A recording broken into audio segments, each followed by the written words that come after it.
शांति 15 मई 2026। बाबा की महावाक्य।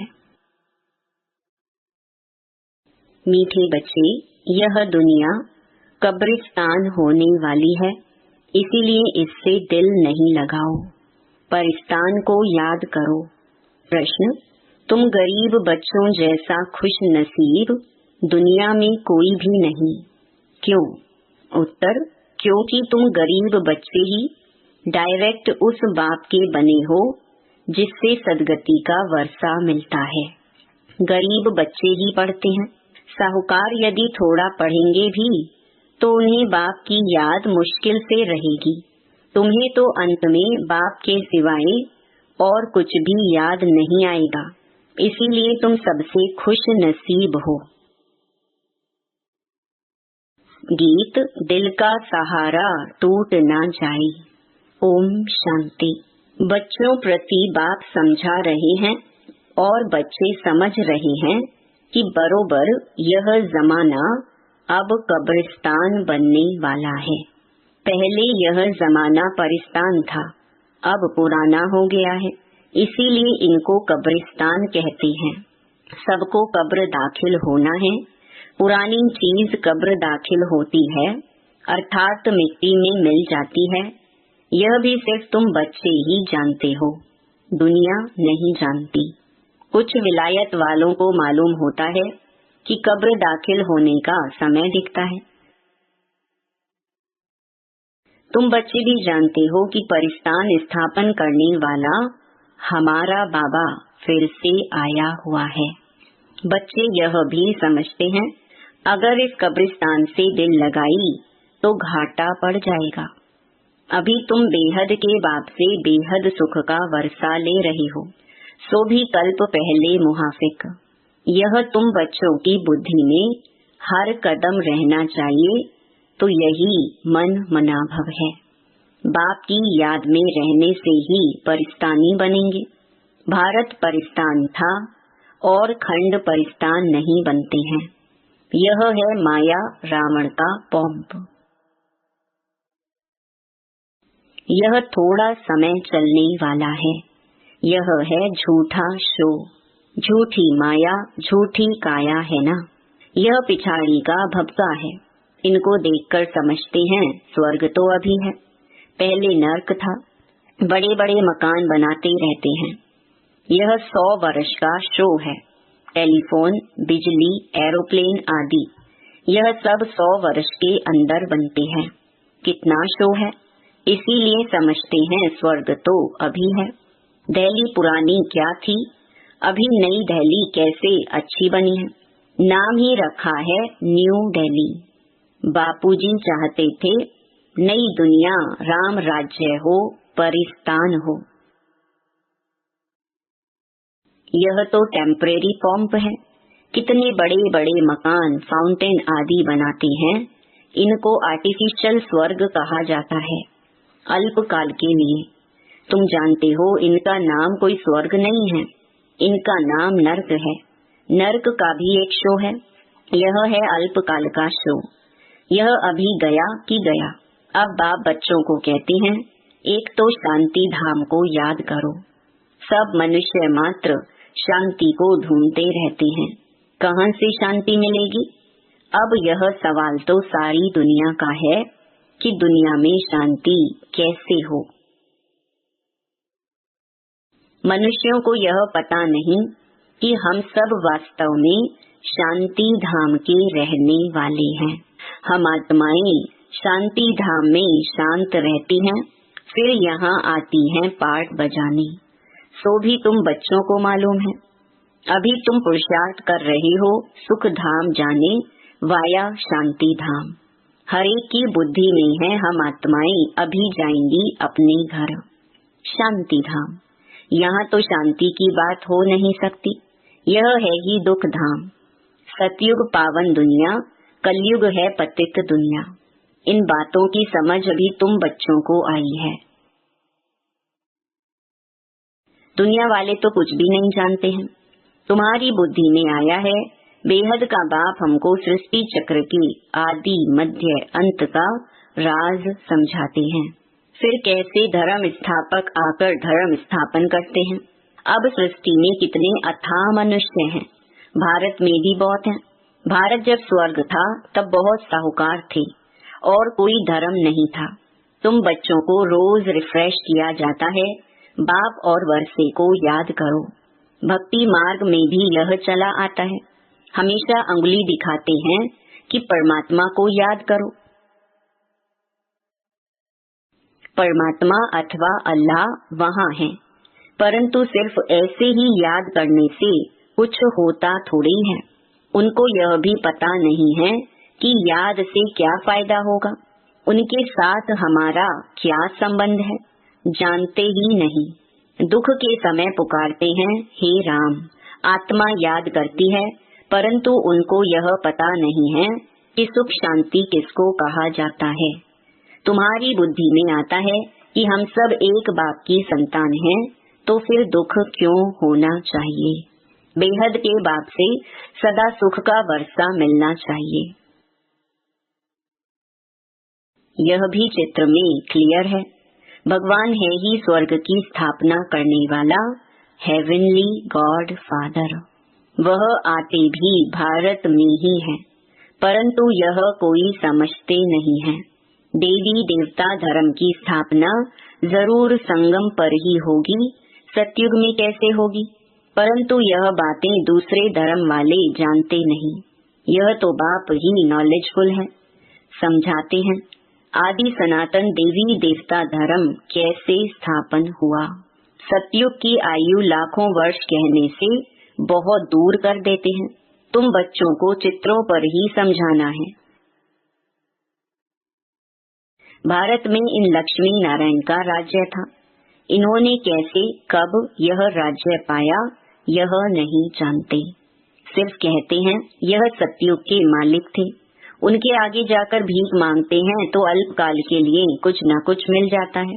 कोई दान पुण्य करते हैं, उनको भी अल्पकाल के लिए फल मिल जाता है। गरीब पंचायत के मुखी को भी इतनी ही खुशी रहती है जितनी साहूकार मुखी को। गरीब भी अपने को सुखी समझते हैं। बॉम्बे में देखो गरीब लोग कैसे कैसे स्थानों पर रहते हैं। तुम बच्चे अभी समझते हो भल करोड़पति हैं, परंतु कितने दुखी हैं। अभी तुम कहेंगे हमारे जैसा खुश नसीब और कोई नहीं। हम डायरेक्ट बाप के बने हैं, जिससे सदगति का वर्षा मिलता है। बड़े बड़े आदमी कभी भी ऊंच पद पा ना सके। जो गरीब हैं वह साहूकार बन जाते हैं।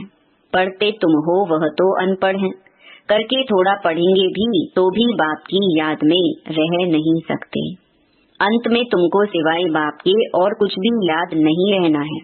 जानते हो यह सब कब्रिस्तान होना है। बुद्धि में रहना चाहिए यह जो हम धंधा आदि करते हैं थोड़े समय के लिए है। धनवान लोग धर्मशालाएं आदि बनाते हैं, वह कोई धंधे के लिए नहीं बनाते हैं। जहाँ तीर्थ वहाँ धर्मशालाएं नहीं हो तो कहाँ रहें। इसीलिए साहूकार लोग धर्मशालाएं बनाते हैं। ऐसे नहीं कि व्यापारी लोग आकर व्यापार करें। धर्मशाला तीर्थ स्थानों पर बनाई जाती है। अब तुम्हारा सेंटर बड़े से बड़ा तीर्थ है। तुम्हारे सेंटर्स जहाँ जहाँ हैं वे बड़े से बड़े तीर्थ हैं, जहाँ से मनुष्य को सुख शांति मिलती है। तुम्हारी यह गीता पाठशाला बड़ी है। यह सोर्स ऑफ इनकम है, इससे तुम्हारी बहुत आमदनी होती है। तुम बच्चों के लिए यह भी धर्मशाला है, बड़े से बड़ा तीर्थ है। तुम बेहद के बाप से बेहद का वर्षा लेते हो। इस जैसा बड़े से बड़ा तीर्थ कोई होता नहीं। उन तीर्थों पर जाने से तो तुमको कुछ भी मिलता नहीं। यह भी तुम समझते हो। भक्त लोग बड़े प्रेम से मंदिर आदि में चरणामृत लेते हैं, समझते हैं उनसे हमारा हृदय पवित्र हो जाएगा, परंतु वह तो पानी है। यहाँ तो बाप कहते हैं मुझे याद करो तो वर्षा मिलेगा। अभी बेहद के बाप से तुमको अविनाशी ज्ञान रत्नों का खजाना मिलता है। अक्सर करके शंकर के पास जाते हैं समझते हैं अमरनाथ ने पार्वती को कथा सुनाई। तब कहते हैं भर दे झोली। तुम अविनाशी ज्ञान रत्नों से झोली भरते हो। बाकी अमरनाथ कोई एक को थोड़े ही बैठकर कथा सुनाएगा, जरूर बहुत होंगे और वह भी मृत्यु लोक में ही होंगे। सूक्ष्म वतन में तो कथा सुनाने की दरकार ही नहीं। अनेक तीर्थ बनाए हैं, साधु संत महात्मा आदि ढेर जाते हैं। अमरनाथ पर लाखों आदमी जाते हैं। कुंभ के मेले पर गंगा स्नान करने सबसे जास्ती जाते हैं। समझते हैं हम पावन बनेंगे। वास्तव में कुंभ का मेला यह है। वह मेले तो जन्म जन्मांतर करते आए, परंतु बाप कहते हैं इससे वापस अपने घर कोई भी जा नहीं सकते, क्योंकि जब आत्मा पवित्र बने तब जा सके। परंतु अपवित्र होने के कारण सबके पंख टूटे हुए हैं। आत्मा को पंख मिले हैं योग में रहने से। आत्मा सबसे तीखी उड़ती है। कोई का हिसाब किताब लंदन में अमेरिका में होगा तो झट उड़ेंगे, वहाँ सेकंड में पहुँच जाते हैं। लेकिन मुक्ति धाम में तो जब कर्मातीत हो तब जा सके, तब तक यहाँ ही जन्म मरण में आते हैं। जैसे ड्रामा टिक टिक हो चलता है, आत्मा भी ऐसे है। टिक हुई यह गई। इन जैसी तीखी और कोई चीज होती नहीं। ढेर की ढेर सब आत्माएं मूल वतन में जाने वाली हैं। आत्मा को कहाँ का कहाँ पहुँचने में देरी नहीं लगती है। मनुष्य यह बातें समझते नहीं। तुम बच्चों की बुद्धि में आता है कि नई दुनिया में जरूर थोड़ी आत्माएं होंगी और वहाँ बहुत सुखी होंगी। वही आत्माएं अब 84 जन्म भोग बहुत दुखी हुई हैं। तुमको सारे चक्कर का मालूम पड़ा है। तुम्हारी बुद्धि चलती है और कोई मनुष्य मात्र की बुद्धि नहीं चलती। प्रजापिता ब्रह्मा भी गाया हुआ है। कल्प पहले भी तुम ऐसे ही ब्रह्मा कुमार कुमारी बने थे। तुम जानते हो कि हम प्रजापिता ब्रह्मा के बच्चे हैं। हमारे द्वारा बाबा स्वर्ग की स्थापना करा रहे हैं। जब नंबरवार पुरुषार्थ अनुसार लायक बन जाएंगे तो फिर पुरानी दुनिया का विनाश होगा। त्रिमूर्ति भी यहाँ ही गाया हुआ है। त्रिमूर्ति का चित्र भी रखते हैं, उसमें शिव को दिखाते नहीं। कहा भी जाता है ब्रह्मा द्वारा स्थापना कौन कराते हैं? शिव बाबा। विष्णु द्वारा पालना। तुम ब्राह्मण अभी लायक बन रहे हो देवता बनने के लिए। अभी तुम वह पाठ बजा रहे हो, कल्प के बाद फिर बजाएंगे। तुम पवित्र बनते हो, कहते हो बाबा का फरमान है काम रूपी शत्रु को जीतो, मामेकम याद करो। बहुत सहज है। भक्ति मार्ग में तुम बच्चों ने बहुत दुख देखे हैं, करके थोड़ा सुख है तो भी अल्पकाल के लिए। भक्ति में साक्षात्कार होता है सो भी अल्पकाल के लिए तुम्हारी आश पूरी होती है। यह साक्षात्कार होता है वह भी मैं कराता हूँ। ड्रामा में नूंद है। जो पास्ट हुआ second by second drama shoot किया हुआ है। ऐसे नहीं कहते हैं अब शूट हुआ, नहीं, यह तो अनादि बना बनाया ड्रामा है। कितने भी एक्टर्स हैं सबका पार्ट अविनाशी है। मोक्ष को कोई नहीं पाते हैं। सन्यासी लोग कहते हैं हम लीन हो जाते हैं। बाप समझाते हैं तुम अविनाशी आत्मा हो। आत्मा बिंदी है। इतनी छोटी सी बिंदी में 84 जन्मों का पार्ट नूंढा हुआ है। यह चक्कर चलता ही रहता है। जो पहले पहले पार्ट बजाने आते हैं वही 84 जन्म लेते हैं। सब तो ले ना सके। तुम्हारे सिवाय और कोई की बुद्धि में यह नॉलेज नहीं है। ज्ञान का सागर एक ही बाप है। तुम जानते हो हम बाप से वर्षा ले रहे हैं। बाप हमको पतित से पावन बनाते हैं, सुख और शांति का वर्षा देते हैं। सतयुग में दुख का नाम निशान नहीं होता। बाप कहते हैं आयुष्मान भव, धनवान भव। निवृत्ति मार्ग वाले ऐसी आशीर्वाद दे ना सके। तुम बच्चों को बाप से वर्षा मिल रहा है। सतयुग त्रेता है सुख धाम। फिर दुख कैसे होता है यह भी कोई नहीं जानते। देवताएं वाम मार्ग में कैसे जाते हैं वह निशानियां हैं। जगन्नाथपुरी में देवताओं के चित्र ताज आदि पहने हुए दिखाते हैं, फिर गंदे चित्र भी बनाए हैं, इसीलिए उनकी मूर्ति भी काली रखी है, जिससे सिद्ध होता है देवताएं वाम मार्ग में जाते हैं तो अंत में बिल्कुल काले बन पड़ते हैं। अभी तुम जानते हो भारत कितना सुंदर था, फिर तमो प्रधान बनना ही है ड्रामा प्लान अनुसार। अभी संगम पर तुमको यह नॉलेज है, बाप है नॉलेजफुल। तुम्हारा एक ही बाप टीचर गुरु तीनों है, यह सदैव बुद्धि में रहे। शिव बाबा हमको पढ़ाते हैं, यह बेहद की पढ़ाई है जिससे तुम नॉलेजफुल बन गए हो। तुम सब कुछ जानते हो, वह कहते हैं सर्वव्यापी है, तुम कहते हो वह पतित पावन है। कितना रात दिन का फर्क है। अभी तुम मास्टर नॉलेजफुल बने हो नंबर वार। जो बाप के पास है वो तुमको सिखाते हैं, तुम भी सबको यह बताते हो बाप को याद करो तो 21 जन्मों के लिए वर्षा मिलेगा। अच्छा, मीठे मीठे सिकिलधे बच्चों प्रति माता पिता बाप दादा का याद प्यार और गुड मॉर्निंग। रूहानी बाप की रूहानी बच्चों को नमस्ते। धारणा के लिए मुख्य सार। पहला, स्वयं रिफ्रेश रहकर औरों को रिफ्रेश करने के लिए बाप और वर्षे की याद में रहना है और सबको याद दिलाना है। दूसरा, इस पुरानी दुनिया से, इस कब्रिस्तान से दिल नहीं लगानी है। शांति धाम, सुख धाम को याद करना है, स्वयं को देवता बनने के लायक बनाना है। वरदान, ईश्वरीय अथॉरिटी द्वारा संकल्प व बुद्धि को ऑर्डर प्रमाण चलाने वाले मास्टर सर्वशक्तिवान भव।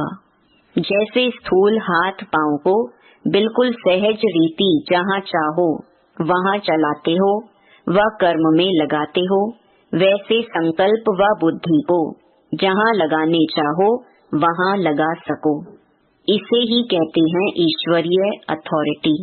जैसे वाणी में आना सहज है, वैसे वाणी से परे जाना भी इतना ही सहज हो। इसी अभ्यास से साक्षात्कार मूर्त बनेंगे। तो अब इस अभ्यास को सहज और निरंतर बनाओ, तब कहेंगे मास्टर सर्वशक्तिवान। स्लोगन, स्व स्थिति शक्तिशाली हो तो परिस्थिति उसके आगे कुछ भी नहीं है। यह व्यक्त इशारे सदा अचल अडोल एकरस स्थिति का अनुभव करो। आपके एकरस अचल स्थिति का ही यह अचल घर यादगार है। जैसे बाप दादा एकरस रहते हैं, वैसे बच्चों को भी एकरस रहना है। जब एक के ही रस में रहेंगे तो एकरस अवस्था में रहेंगे। क्यों शब्द की निशानी क्वेश्चन मार्क सभी से टेढ़ा होता है। जब क्यों क्या शब्द निकल जाएगा तब ड्रामा की भावी पर एकरस स्थैर्यम रह सकेंगे। ओम शांति।